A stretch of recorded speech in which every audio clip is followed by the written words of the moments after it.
নমস্কার, আমি পৌলমী চক্রবর্তী। আজকে আমি দেখে নেব ঈশ্বর বা সৃষ্টিকর্তা আপনাকে কি উপদেশ দিতে চান। এই রিডিংটাকে ক্লেম করার জন্য লাইক, শেয়ার, সাবস্ক্রাইব করতে থাকবেন। ফেসবুক দেখলে ফলো করতে হবে, দেখে নেওয়া যাক।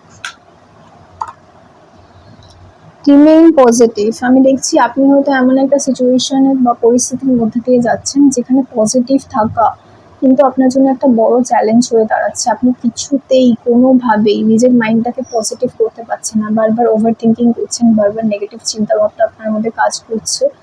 কখনো কখনো আপনার মনে হচ্ছে যে যেটা আপনি চাইছেন, আপনার লক্ষ্য যেটা, আপনার উদ্দেশ্য যেটা, সেটা কি পূরণ হবে? আপনি যেটা চাইছেন সেটা কি আদৌ হবে? এই ধরনের ভাবনা চিন্তা কিন্তু আমি দেখছি কাজ করছে। ইয়ার ফ্রম নাও আমি দেখছি যে আপনার যে লক্ষ্য বা উদ্দেশ্য সেটা যদি অনেক বড় কোনো উদ্দেশ্য হয় যেটা পূরণ করতে অনেকটা সময় লাগবে, বা জীবনের মুখ্য উদ্দেশ্যগুলোর মধ্যে একটা, মেইন যে গোল তার মধ্যে একটা, গোলগুলোর মধ্যে একটা, তাহলে আমি দেখছি সেটা কিন্তু বছর খানেকের মধ্যে, মানে নেক্সট ইয়ার, মানে 2027-এর মধ্যে কিন্তু পূরণ হওয়ার সম্ভাবনা বেশি রয়েছে। হয়তো আপনি অনেক দিন ধরে চাইছেন, আপনার মনের মধ্যে এমন একটা ইচ্ছে রয়েছে যেটা অনেক দিন ধরে চেয়েও কোনোভাবে পূরণ হচ্ছে না, একটা বড় কিছু ইচ্ছে। তো 7-এর উদ্দেশ্যে বলছি, 1 বছর, এখন থেকে 1 বছর, অর্থাৎ 2027-এর জুলাইয়ের মধ্যে, 2026-এর জুলাই থেকে 2027-এর জুলাইয়ের মধ্যে সেই যেটা ব্যাপারটা যেটা আপনি চাইছেন সেটা কিন্তু হয়ে যাওয়ার সম্ভাবনা কিন্তু প্রবল রয়েছে। আর কি, আর দেখছি অ্যাবান্ডেন্স, অর্থাৎ হ্যাপিনেস কিন্তু আপনার জীবনে আসতে চলেছে।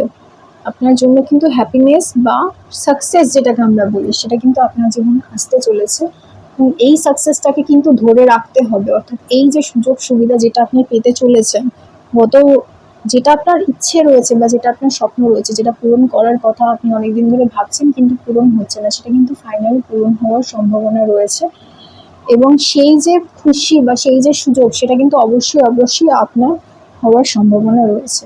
It's up to you. Definitely এটা আপনার উপরে ডিপেন্ড করছে। আপনি যেটা চাইছেন সেটার জন্য যদি আপনি পজিটিভ মাইন্ডসেট রেখে এগাতে পারেন তাহলে কিন্তু সেটা আপনারই হবে, সেটা আপনার থেকে কেউ ছিনিয়ে নিতে পারবে না। কিন্তু আপনি যদি নেগেটিভ মাইন্ডসেট নিয়ে চলেন, মাইন্ডটা বারবার নেগেটিভ হয়ে যাচ্ছে যে চেষ্টা করে কি হবে, চেষ্টা তো করছি, হচ্ছে না, তাহলে ছেড়ে দিই চেষ্টা করা। এই মাইন্ডসেটটা যদি আপনার মধ্যে একটা স্টার্ট হয় আর এটাই যদি কন্টিনিউ হতে থাকে, তাহলে কিন্তু আপনার যে উদ্দেশ্য, যেটা লক্ষ্য, যেটা পূরণ হওয়ার সম্ভাবনা তৈরি হচ্ছে, সেটা কিন্তু তৈরি কোনোদিনও হবে না। সেটা কিন্তু আমি পরিষ্কারভাবে দেখতে পাচ্ছি। আর হচ্ছে কি, বি অ্যাসার্টিভ। একই জিনিস বারবার দেখছি, অবশ্যই অবশ্যই কিন্তু পজিটিভ মাইন্ডসেট রাখতে হবে। হতে পারে চেষ্টা করেছেন হয়নি, হতে পারে অনেকবার ধরে ভাবনা চিন্তা করেছেন তাও হয়নি, কিন্তু পজিটিভ মাইন্ডসেট কিন্তু থাকাটা খুব দরকার। পজিটিভ মাইন্ডসেট যদি না থাকে তাহলে কিন্তু নিজের লক্ষ্য পূরণ হবে না, সেটারই কিন্তু আমি পসিবিলিটি দেখছি। It's a no.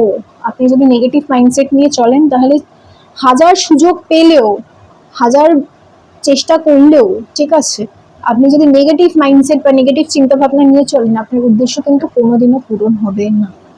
যদি পজিটিভ থাকেন উদ্দেশ্য পূরণ হবে। এই রিডিংটাকে ক্লেম করার জন্য লাইক, শেয়ার, সাবস্ক্রাইব করতে হবে, ফেসবুক দেখলে ফলো করতে হবে। সবাই খুব ভালো থাকবেন। নমস্কার।